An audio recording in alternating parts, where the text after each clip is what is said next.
Clark Kent, of course, the what is often called the mild-mannered reporter for the Daily Planet, is his human disguise. But it's also a vital part of his identity. He's not pretending to be human. He was raised human. His moral compass was shaped by, very real and earthy human love. So the tension that runs through the Superman stories about identity, which this new film does tap into, what does it mean to be a man who belongs to two worlds, to have godlike powers but a human heart, that sort of a thing. That's the essence of Superman.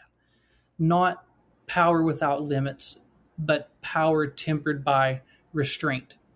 He's the character who could do anything and chooses to do what's right. That's the dramatic engine. He's the ideal, not because he's invincible, but because he's incorruptible. He's the answer to the question, well, what if someone with ultimate power chose to be good? So for someone who's never engaged with the character, that's the basic premise. But I would say that also plays into why he endures. I mean, Superman isn't just another character, even though today we're saturated with superheroes.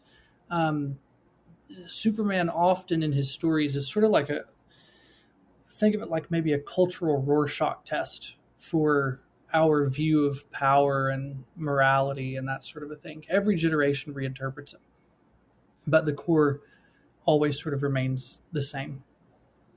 So Superman is a character that's been around, it's 2025, for almost 100 years. And so what are some of the maybe defining moments in Superman's legacy, and what is keeping him relevant? Because we're still telling his story, or a version of his story, almost 100 years after he was first created. Yeah, the history of Superman is really sort of fascinating because it's also the history of the American superhero. He's the foundation, like we said, the prototype, the character that turned comic books into a cultural force. And to understand his evolution, you really do have to look at the broad movements of comic book history. Now, for people who study this sort of thing, I know it's sort of a funny idea, right? People study comic books. Yeah. These movements in comic book history are often referred to as the Golden Age, the Silver Age, the Bronze Age, and the Modern Age. Because Superman's character has been reinterpreted and reshaped in each one. We'll just sort of go through them in that order. Then the Golden Age. So the Golden Age of comic books is generally considered the late 1930s when Superman appears and sort of ushers in this new age of comic books through about the mid-1950s. As we said, Superman debuted in Action Comics #1. It was not Superman #1, it was Action Comics #1, a title that still runs today, if you can believe it. Action Comics #1 in 1938. He was created by Jerry Siegel and Joe Shuster. At the time, he wasn't quite the cosmic powerhouse we think of today. He couldn't fly. He just jumped really, really far. He was more of a sort of a crusading social avenger. In those very early issues, Superman would tackle corrupt landlords, wife beaters, war profiteers. It was very grounded, like street level stuff. He was a kind of New Deal era folk hero, a fantasy of justice in a world that, could feel deeply unjust.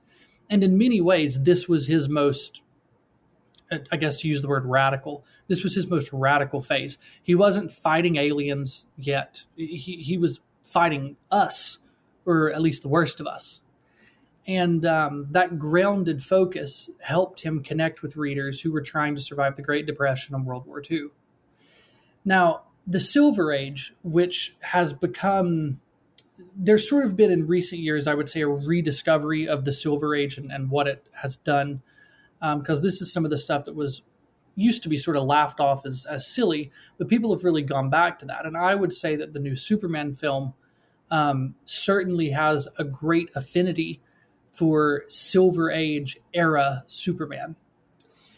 Basically, the Silver Age is going to run from the mid-1950s to the early 1970s, that transition from the 60s into the 70s. By the 50s, Superman had started to evolve. And of course, this is walking alongside the growing interest in science fiction. So this era of Superman is the era of kryptonite. It's the era of the Fortress of Solitude. It's the era of Bizarro, Brainiac, the Phantom Zone. The stories became fantastical, even bizarre by today's standards. They're real weird. Superman as a lion, a baby, a giant ant. They were rich in imagination, and it had writers like Otto Bender and Mort Weisinger was the editor then, and they leaned into this very childlike sense of wonder.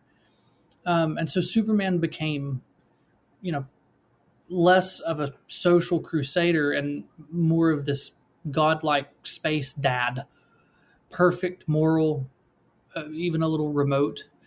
But that version of Superman is crucial to the character's legacy because it really codified the mythology of the character. Krypton became a fully realized culture. The idea of Superman as the last son of a doomed civilization began to carry a kind of tragic weight. And that brings us up to the Bronze Age, which runs from the 1970s to around the mid-late 80s. The Bronze Age brought with it a shift toward more serious storytelling. This is where a lot of the comics of this era, begin to get us to the modern age of comic books. So this is where you had creators like O'Neill, Bates, Elliot Maggin. They began grounding Superman emotionally. He was still powerful, but his internal life started to matter more. We began to see stories that explored his alienation, his loneliness, his struggle with identity. And of course, this era also begins to grapple with larger questions of relevance, right? I mean, in a world with Vietnam and Watergate and this rising distrust in institutions, what does Superman represent? Is he too perfect? Is he too detached? These are all questions that writers would begin to wrestle with more directly in years to come. And this brings us up to the modern age of comics, which kicked off in about the mid-1980s. And I would say the biggest turning point in the character's recent history was the Man of Steel miniseries by John Byrne. DC had just completed what is called Crisis on Infinite Earths. This was a line-wide reboot, which was very new for its time in the comic book industry. And Byrne was brought in to quite literally reinvent Superman for a new generation. And his take on Superman was more human, less omniscient, if you will. Clark Kent became the real identity. Superman was the performance. Krypton was made very cold and sterile, emphasizing the emotional bond between Clark and Ma and Pa Kent, his human parents. And that shift made him more relatable, more grounded. And it's also around this time that Lex Luthor was reimagined as well, not as this sort of mad scientist, but this kind of corporate tycoon, a kind of dark mirror to the American dream. And this more modern Luthor is still the version we tend to see on screen. Then, of course, in the early 90s came the death of Superman, which really was a cultural phenomenon. In this storyline, Superman fights a creature called Doomsday in this knockdown, drag-out brawl and dies saving the world. This is the storyline that you saw adapted in Zack Snyder's movies when Superman is killed fighting Doomsday. But it was front page news in the 90s. People lined up at comic shops. And the story, of course, it's not great literature, but it cemented the idea that Superman still mattered to the public. He came back, of course, but not unchanged. That whole arc, his death, the rise of the so-called Superman in his absence, his resurrection, asked, what a world without Superman would look like. And it made the case that we still need him. In the 2000s, you have writers like Jeff Johns and Grant Morrison who are offering up some of the more thoughtful takes on Superman. In particular, Morrison's All-Star Superman, which ran from 2005 to 2008, if I remember correctly, is often cited as one of the best Superman stories ever told. It's very strange. It's deeply mythic. It's poetic. It's one of the stories that clearly inspires this new film. And it's also deeply moving. It strips Superman down to his essence, a man who always finds a way to save someone even when he himself is dying. And then Jeff Johns, meanwhile, wrote definitive arcs like Brainiac and Secret Origin, which helped to reestablish a clear continuity and emotional center for the character. And then in more recent years, the Superman Rebirth run by Peter Tomasi and Patrick Gleason has been pretty well received. It introduced Superman as a husband and a father, raising a son, John Kent, with Lois Lane. That gave the character a new dynamic, still an alien, still a hero, but also a family man trying to raise a child with the same values that he was raised with. It was a fairly elegant way to modernize Superman without losing what makes him timeless. There are some really big names in comics right now who've had goes at the character. Brian Michael Bendis is one of them. But Tomasi and Gleason's run has been well received, but sort of unsung as far as the critical reviews go. And it's one of the runs I like the most. So as far as what keeps the character going through all of that, to answer that question, it's not just power fantasy. If that were the case, he'd have faded into the background by now.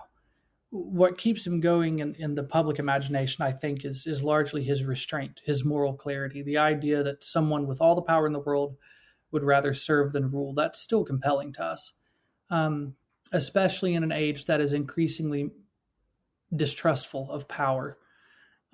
Superman endures as a man who could be a god, but chooses not to be. So across the decades, Superman has been reinvented again and again, but whether he's this social crusader in the 30s or a struggling dad in the 2020s, the idea behind him stays the same. Strength, under control, power in the service of compassion, and that idea clearly still matters. You won't want to miss out on this very special print edition of the Christian Research Journal that's coming up, which is a culmination of more than a couple of years of primary research into a Chinese cult called the Eastern Lightning Cult. And I noted before that about a decade ago, they had more than 4 million adherents worldwide. So this particular cult, known also as the Church of Almighty God, claims that a Chinese woman is the reincarnated Christ, who is literally Almighty God. Not only do they have theological heresies and they deny the orthodox doctrines of, for example, the Trinity, the bodily resurrection, and biblical authority, they also have engaged in some very troubling psychological intimidation and even physical assaults of folks. So you won't really want to miss on this in-depth deep dive on the Eastern Lightning Cult. And the way that you can get this 100-page print edition of the journal is to be a partner with the Christian Research Journal and the Christian Research Institute by making a donation. And for a thank you for your gift, you can receive this very special print issue. It's easy to do that. Go to equip.org and go to our donate page, and you can give us a partnering gift where you will get this 100-page deep dive into the expose of the Eastern Lightning Cult. Well, now back to my conversation about the new 2025 Superman film with Cole Burgett. Well, a few moments ago, you were talking about the various different ages of this character in comic book history. And one of the things you touched on was there was a series in which he dies and is resurrected. So there are some messianic connections when it comes to this character. And you talk about this in your article. So why do you think that those kinds of themes are there? And, is that something that makes people fascinated with this character, to have those kind of messianic thematic things that define Superman? Yeah, it's a good question, because it's sort of obligatory at this point that I think any Christian, any Christian who touches Superman in any sort of public capacity, they have to have like the obligatory messianic imagery or touch on it, something like that. But I really do think it's worth pointing out that the messianic connections when it comes to Superman's character is less about deliberate theology and more about cultural intuition. Superman was created by two Jewish immigrants in the 30s, and his story, draws very deeply from that well of longing, and for justice, for deliverance, for someone to stand in the gap. That inevitably takes on messianic tones. He's sent by his father, Jor-El, from, the heavens. He grows up in obscurity. He reveals his strength in a time of need. He suffers to protect others. But what's important in this particular discussion is that none of this feels like a forced allegory. A lot of times when you do a messianic story, it can come across as a forced allegory. And Superman, very importantly, I don't think does. It resonates because it taps into the immoral imagination of Western culture, particularly American culture. Superman is a very American character.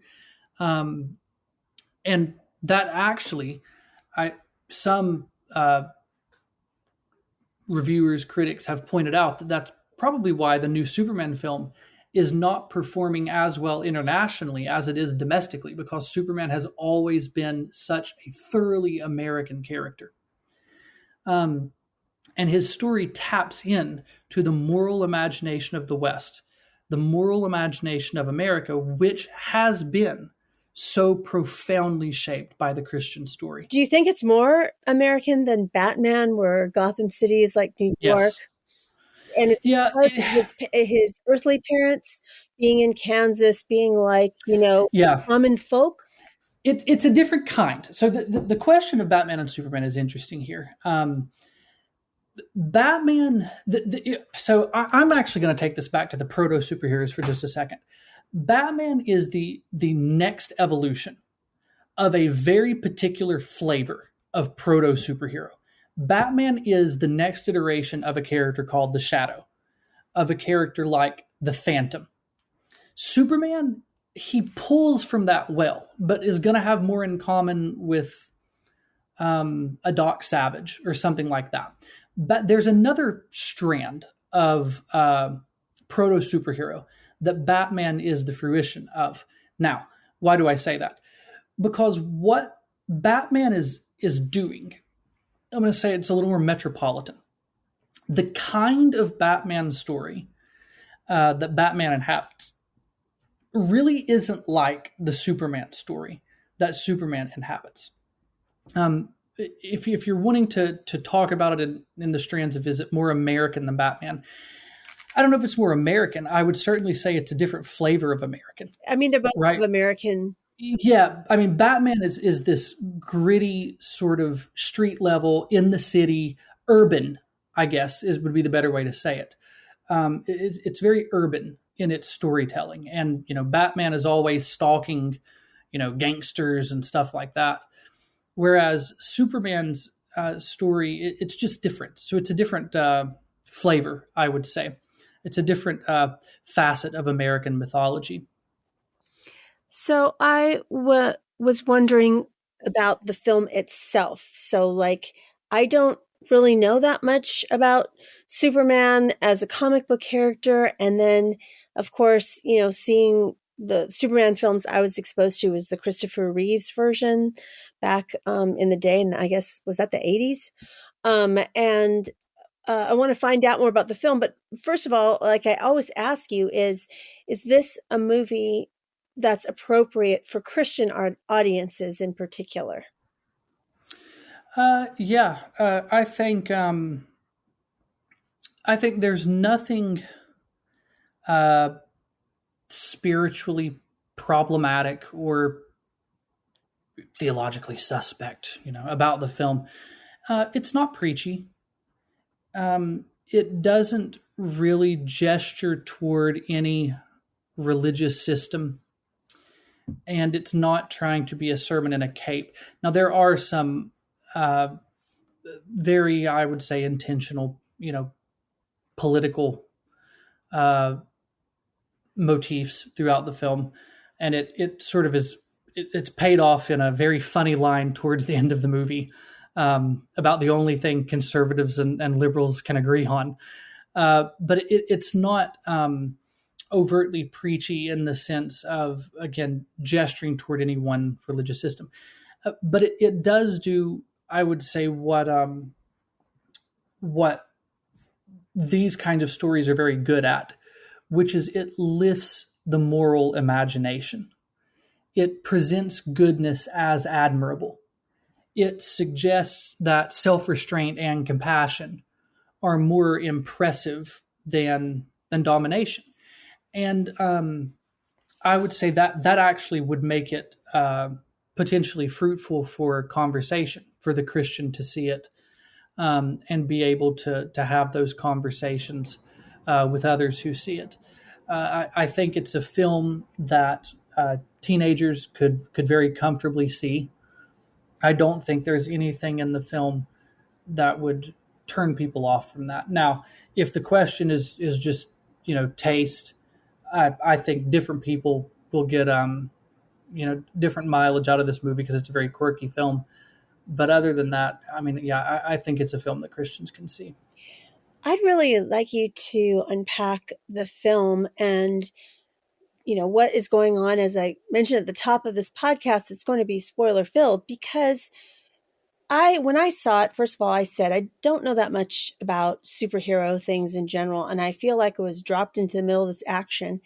And then I'd like you to also tell our listeners a little bit of the backstory of how this film came to be with a new studio focusing on DC, just as we had studios focusing on Marvel, because there's so much that's going to be coming out. And I think that kind of informs what they've done or their emphasis here. And I just, as the person who doesn't know that much about superhero things, I was confused because it felt like it was introducing a whole bunch of different characters that I'm supposed to know about that I don't know who they are, and putting them in these various different settings. And it didn't particularly answer who these people were. They just assumed some knowledge on my part, perhaps. But I really would like you to take your time to unpack this for people, because I think unless you're a comic book nerd or in that, sphere, maybe the average person, Christian or not, going to it might not really know the full scope of this story and what the context of all these other characters are in the film. Yeah. So we'll start by just saying this isn't an origin story, which is, a smart move.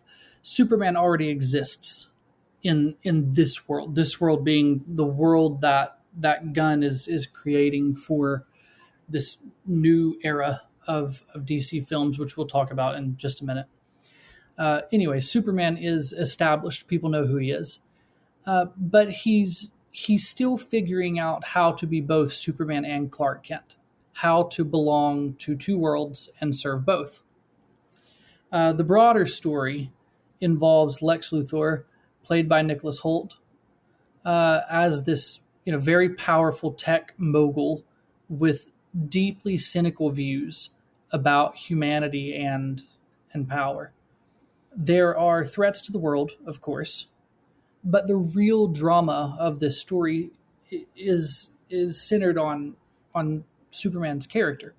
Who is Superman, in a world that doesn't quite know what to do with someone who chooses to do good for its own sake.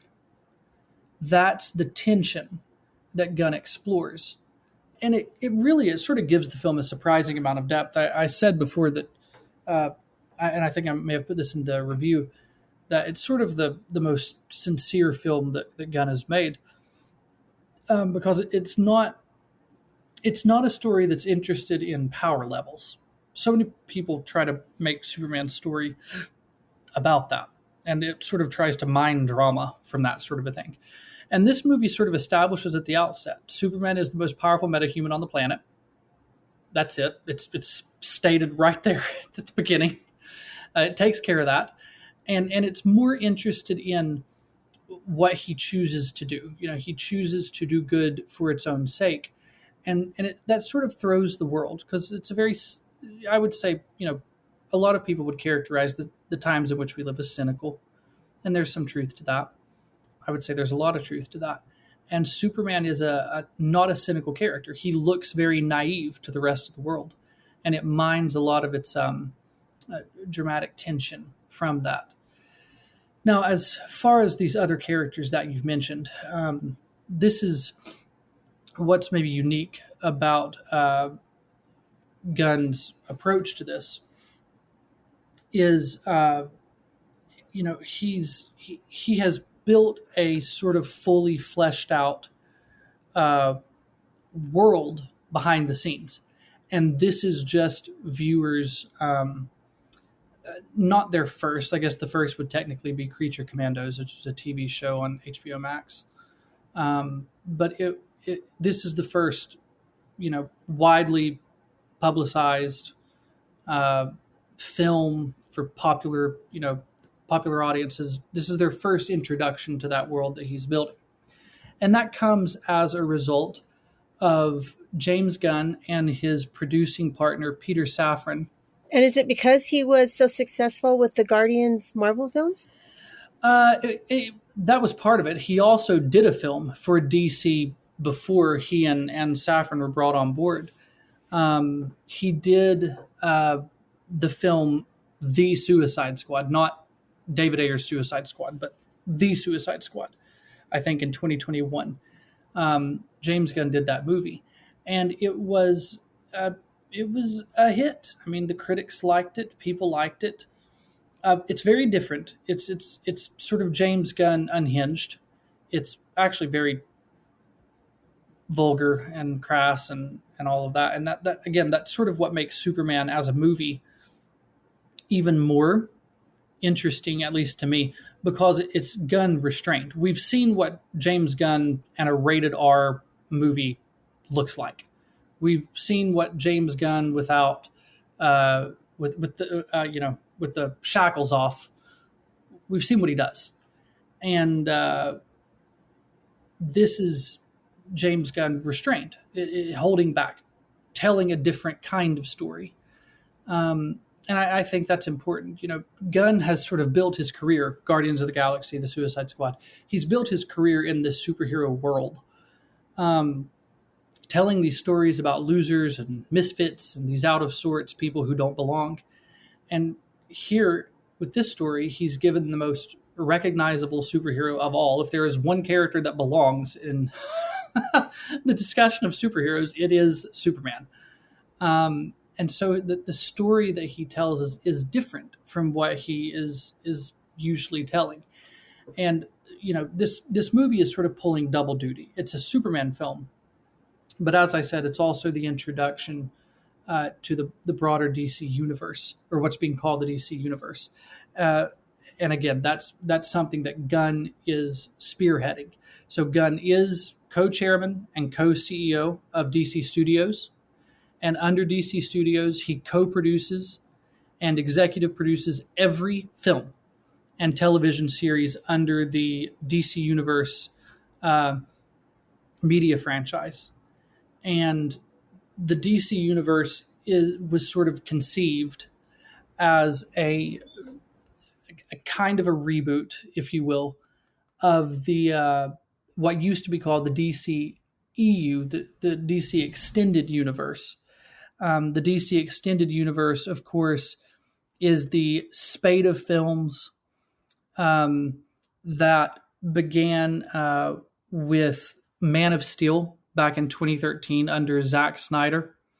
It continued with 2016's, Batman v Superman.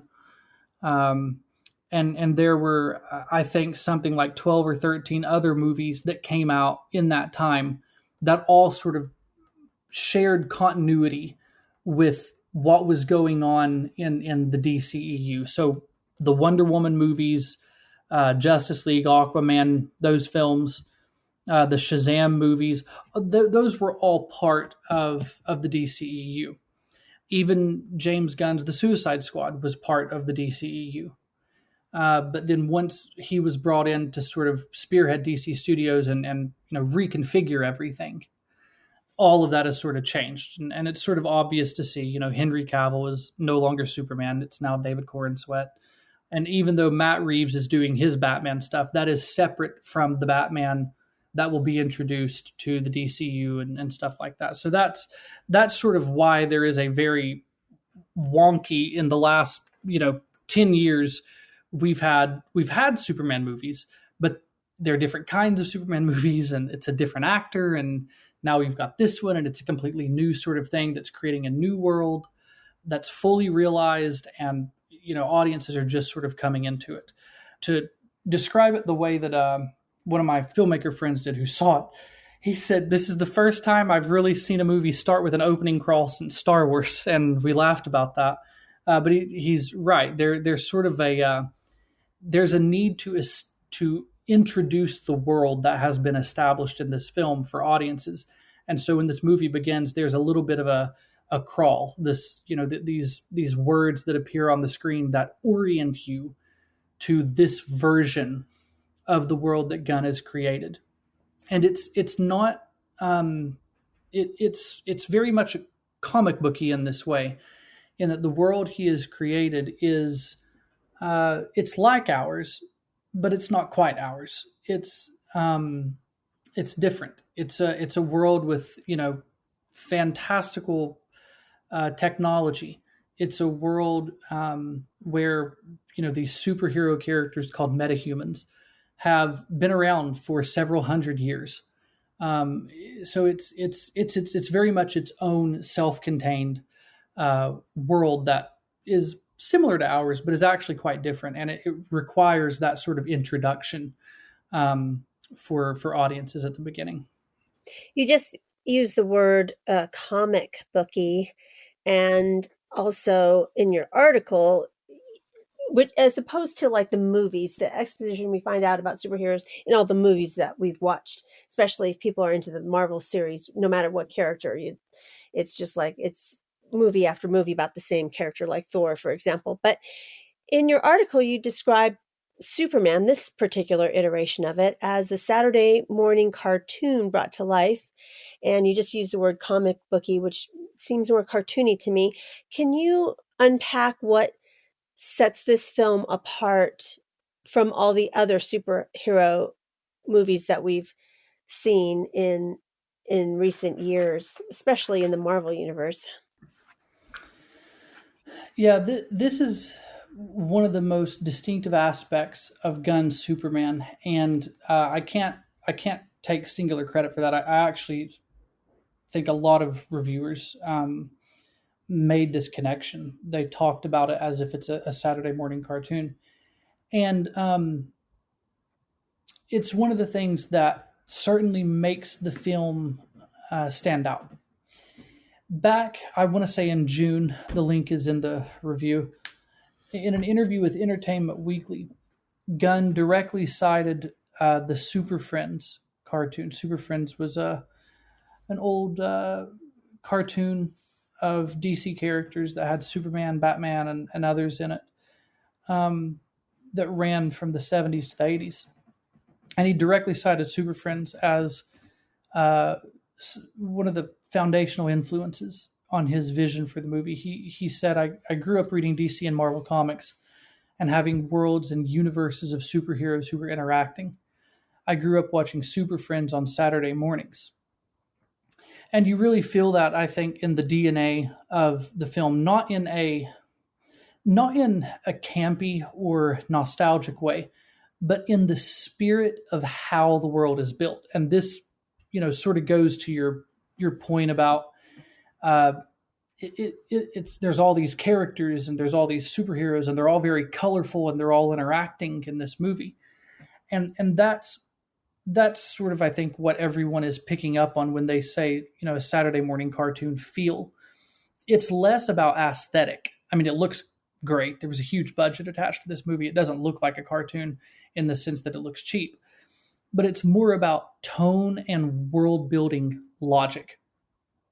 This version of the DC universe isn't interested in, gritty realism. This is not Nolan's Batman. It's not interested in origin story realism.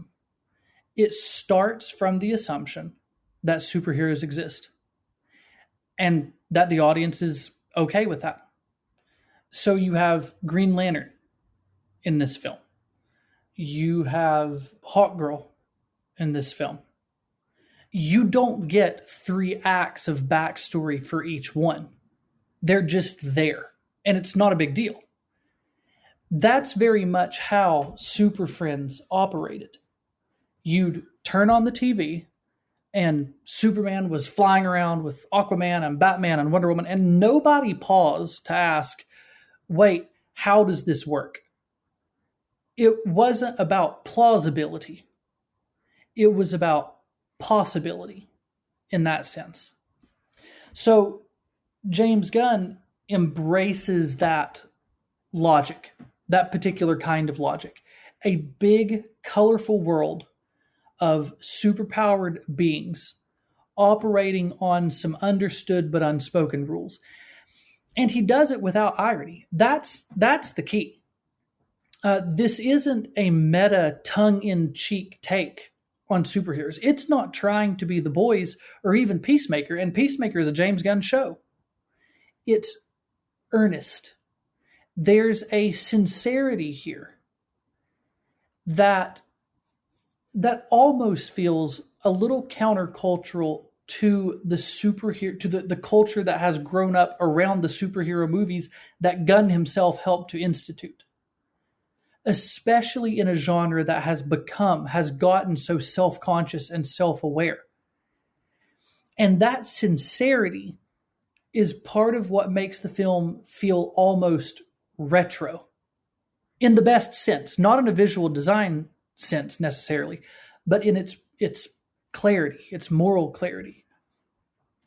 The other piece of the Saturday morning cartoon comparison is that the film embraces the idea of good versus evil without apology. It's not simplistic. Lex Luthor, for example, is complex and philosophically challenging, but it also isn't bogged down in ambiguity. Superman is good, not because he's perfect, but because he chooses to be. And that kind of clarity is something that kids' cartoons used to lean into apologetically. Gunn revives that, but for an adult audience and with a little more nuance. And I mentioned this a second ago. I think what makes this especially notable is that James Gunn is one of the people responsible for saturating the superhero landscape. Guardians of the Galaxy, The Suicide Squad, Peacemaker. Those projects are funny, they're chaotic, they're self-aware. They helped define the era of the postmodern quippy superhero.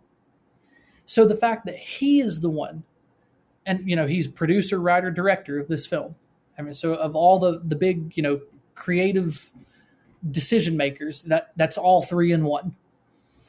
So the fact that he's the one dialing back the tone and delivering something this sincere, I think is sort of meaningful. It feels like an intentional counterpoint. Gunn's Superman isn't interested in trying to outdo Marvel. It isn't interested in trying to outdo the DCEU previously. It's not even trying to comment on the genre. It's just trying to be a good superhero story. It's trying to be a good Superman story. And that's what makes it stand out. At a time when so many superhero films feel like they're either dragging themselves toward this, gritty deconstruction, or desperately trying to juggle the building blocks of what we're now calling a multiverse, Superman just tells a story about a man who chooses to be good and builds a world of superheroes around him that makes space for his choice to matter. And so, in that sense, I would say the Saturday morning cartoon energy isn't nostalgia. It's as far as superhero movies go, it's a bit of a reset.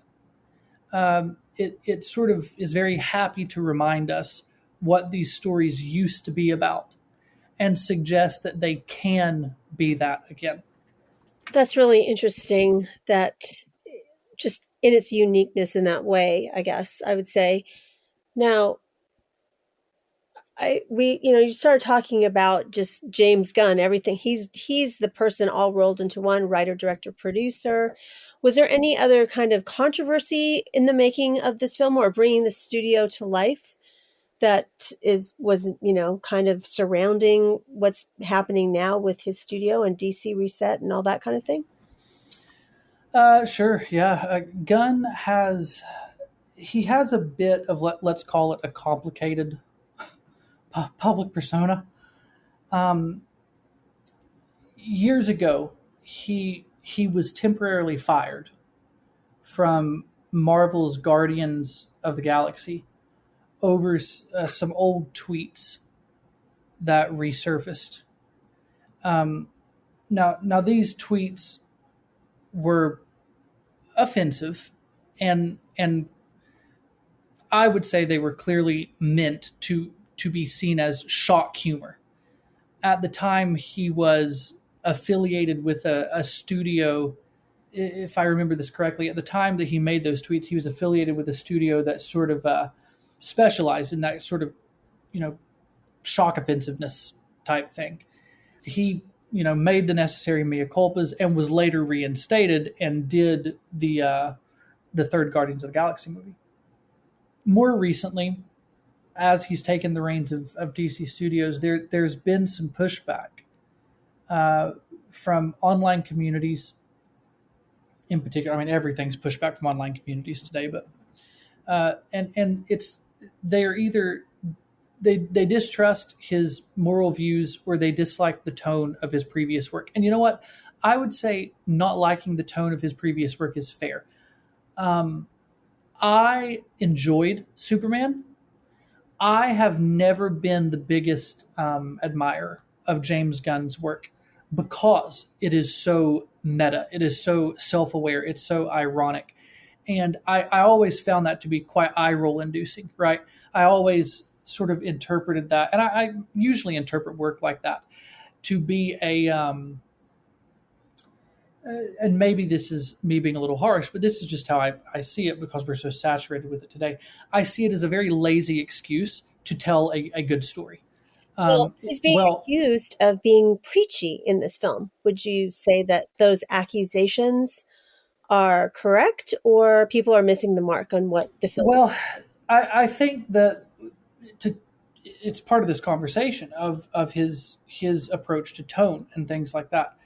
This film is it's sincere, and as a result of that, I don't think it's a light switch. Is my point. I don't think it's it's one or the other. It's a sincere film, but it's still James Gunn making it. There are still going to be traces of that quirky, offbeat humor that's in there.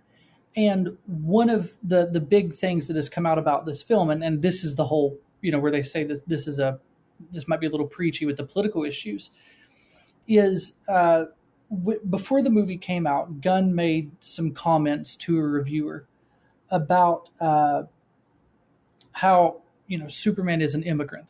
And obviously that is a very, controversial topic today. Now, I, for one, for the life of me, could never, I can't get my mind around that statement being controversial, because if you know Superman's origin story, it's like, yeah, okay, I guess if you want to say it that way, sure. That's exactly what happens. But of course, given the current political climate in this country and the current issues surrounding it, that surges to the fore. And maybe Gunn should have kept his mouth shut about it. But suddenly this kicks off this firestorm online, and there are people who, previously played Superman who were like, why are we making this a political thing, and so on and so forth. And in the story, there is in the story of the film, there is I don't even know if you want to call it the subplot, because it's not really a subplot. It's just kind of, it's part of the plot of the movie. There's this one nation that is invading another, and Superman, sort of goes flying in to stop this, and without really thinking about the political fallout or the ramifications of that, or anything of the sort. Now, on a very surface level, if you can look at that and go, oh, this is a very political movie, and it's a very preachy movie, and it's very, Gunn's trying to make some type of political statement. Okay, well, by the time it's all over with, Lex Luthor has manufactured all of this stuff. This is all his doing. This is not some gritty documentary style film about, well, what would happen if there was a Superman who flew to Ukraine or who flew to Gaza or something like that.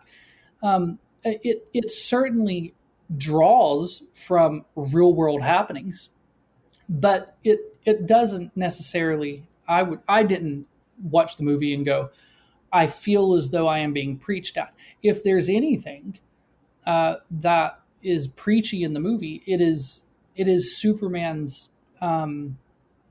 desire for goodness, for it. No matter what's going on, kind of like this is his conversation with Lois early in the film. At the end of the day, people were going to die. Why did you fly over there and not think about, the ramifications? Why did you do this? Did you check with, the necessary powers that be? No, I just did it. Why? Because people were going to die. That kind of self-sacrifice, if that's what's preachy about the movie, so be it. I don't necessarily understand why someone would have a problem with that. But I'm sure that there are people who are, looking very, very deeply into this sort of thing. And, because of Gunn's comments about it, even other actors were being asked about this at their premieres, other actors in the movie. And I, think what you want of Nathan Fillion, but I thought his response was fairly telling, because he was asked pretty directly about this, what do you think about these comments and all of that stuff? And he just sort of rolls his eyes and says, it's a movie, guys, and keeps walking. And I think that's probably how most people look at this, right? It's just a movie. It's got, a little bit of real world influence in there to flavor it, to ground it in the here and now. But other than that, you're talking about a movie with people who wear very colorful costumes, fly around and fight geniuses who orchestrate wars and also open, portals to pocket dimensions. It's just, you have to be very careful when trying to make this stuff matter more than it does. And also, just, I don't know if people know that much, if they're just thinking about historical context, when this character was invented, it was right during the time leading up to World War II. So they were already in, that could be part of the warp and woof of some of the things that have been a part of this in the background. And I don't know if any of the comic book writers are thinking about that in particular over almost 100 years. So, given that this superhero has been around for a long time, do you think it's endured because he has that goodness that was portrayed, that he is out there fighting crime for the people, etc.? And he's an average, he has this alter ego personality that's this, salt of the earth guy that just is a newspaper reporter kind of thing. Is that's what's been appealing over generations, because it was a character invented in the late 1930s. Oh, absolutely. That's a huge part of the appeal. Um, it's worth having said all of that. I do want to say this. I can completely understand why conservative audience members would be understandably skeptical. I was skeptical of James Gunn doing Superman, especially given how caustic his other works can be. But having watched the film, I can say Superman really does feel like a different animal. It's not interested in snark or subversion. It's much more family friendly than some of the Guardians. It is Gunn, and I'll just giving him credit where credit's due. Gunn seems to be writing here not as a provocateur, and all of his other work, even in some ways, Guardians of the Galaxy, it's very provocative. But this does feel as like someone who genuinely admires this character and wants others to admire him too. So credit where it's due. That's sort of the last I'll say about that. But as far as why the character endures, yeah, I mean, like you said, part of the warp and woof of these Superman stories from its inception has been that he grows alongside the modern world. I mean, this is just comic books in general, and this has created problems for comic book writers even, where it's fair to ask the question: why is it that after 80 years, Superman still looks like a 35-year-old dude? Does he not age? Why does Batman not age? That sort of a thing, and that has led to DC trying to explain it as multiverses and all that sort of stuff, and the crisis events and all of that stuff. But all of that is done in service to the fact that these characters have grown and evolved throughout history. They have grown alongside the times.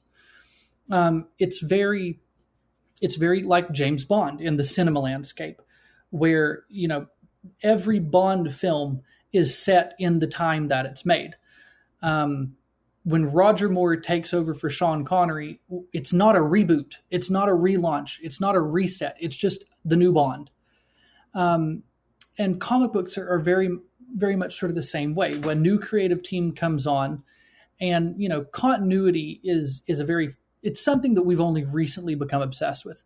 Canon and continuity, making all the little pieces fit together. I actually think that stuff, while it's interesting in theory, I think it ties the hands of people creatively. It makes it very difficult for a new creative team to come onto a legacy character when you have to saddle them with 80 years worth of history that they may not care about. They may be a great storyteller with good ideas. Do you think that's only because of the rise of the internet? In other words, before you would have had these forums where fans would unmask and go into the comments section and start comment bombing a film's trailer or any kind of press that's been done about it.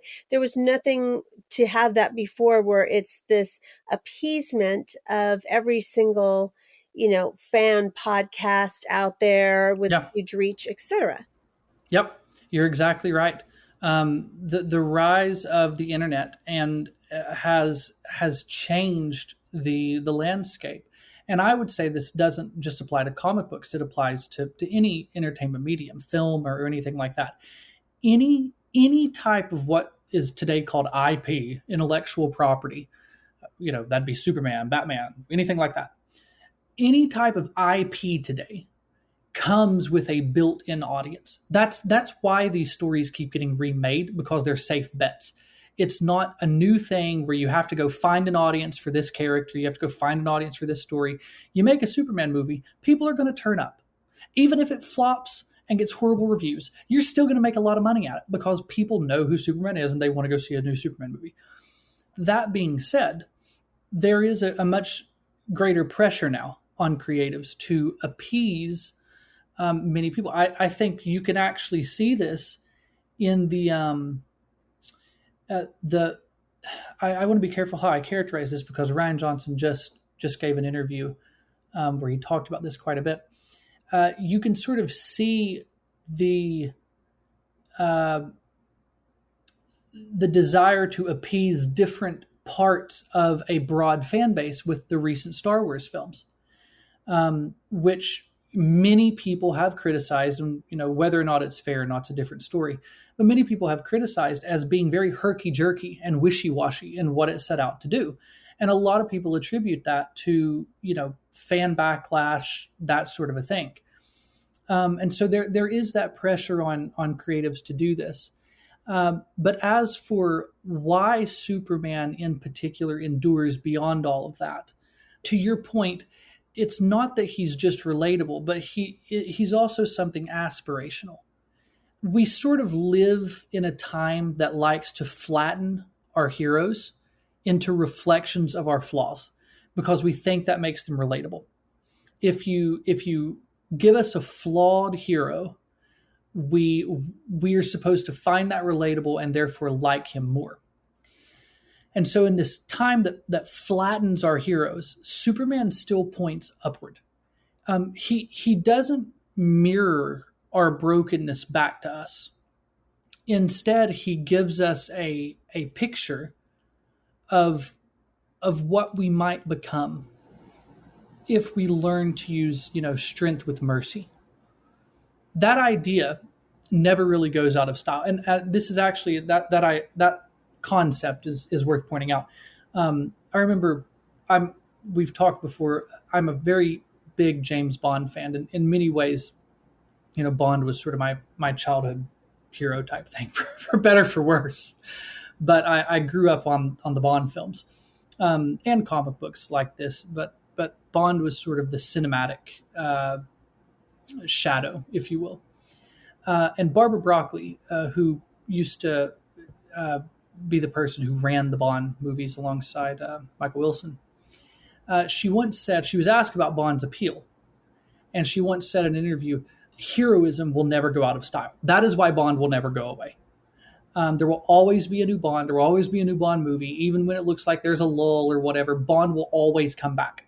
And her response, her justification of that is because Bond is a hero and heroism never goes out of style. That's sort of, I think, can be applied to Superman.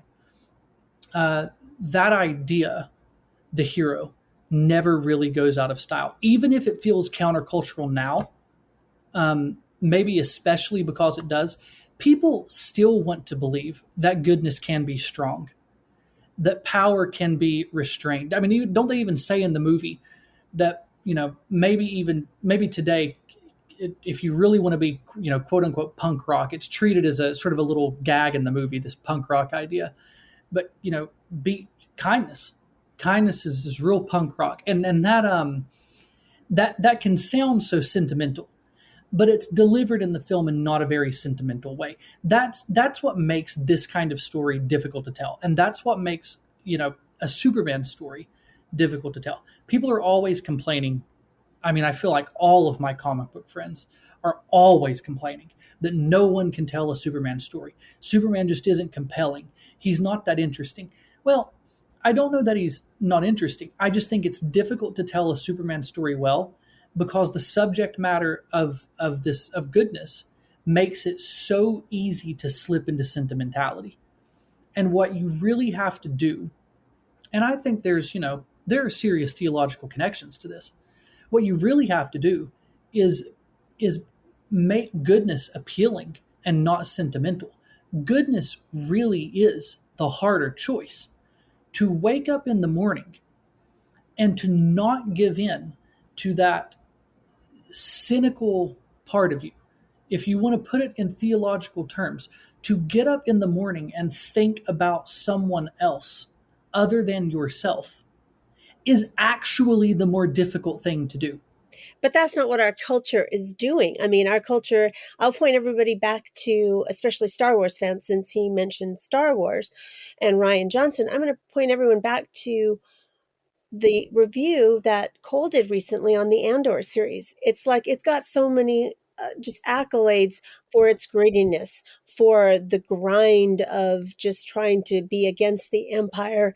But what it was trying to do is recast the good and evil story that from 1977 into something else that Star Wars hasn't been. And so, like you were saying, we're kind of far flung. And so people are like, well, where's the gritty kind of, angst of Superman that's culturally relevant? Exactly. And this film, it just embraces something very different. And, I will be the first one to stand up and say that I really was impressed with what Gunn was able to do with this material. I was one of the naysayers when I heard that he took over DC Studios, because I'm maybe a little biased here. As far as the comic books go, I've always been far more of a DC guy than a Marvel guy. I've read DC comics for years. I have, this is telling on myself, but I actually have a subscription at a brick and mortar comic book shop. Yes, I'm a nerd. And DC, those titles are what I pull. And when I heard that Gunn had taken over DC Studios, I thought, this is a really terrible decision. I think his movies are very vulgar. I think they're very caustic. I don't think he's the right pick, especially not for Superman. And very happy to have seen the film and see the restraint that he put into that. So yeah, I think you're right. People still want to believe that goodness can be strong, that power can be restrained. And this is, I think, is what it comes down to. That someone might show up simply because it's the right thing to do. And that's why I think Superman lasts, and ultimately why we still need a character like Superman. It's why we still need heroes. I think Barbara Broccoli is very right about that. It's something that never goes out of fashion. Well, there's a lot there for the Christian apologists to think about, especially the themes in this film. Although I do sense that, especially in the first Guardians of the Galaxy film, some of the more poignant parts of that, just in moments of that film, made its way into this film more fully fledged, I think, especially when you're thinking about, origins and parents and things like that. But on a lighter note, I wanted to ask Cole, of all the various different incarnations of Superman on film, what are the films that you could recommend, or would you say skip all of them and start with this one? That's a good question. I would say very quickly, this is a good film to start with if you've never encountered Superman before. That being said, I have great affinity for the 1978 superhero film, just called Superman the Movie, which was directed by Richard Donner and stars Christopher Reeve as Superman.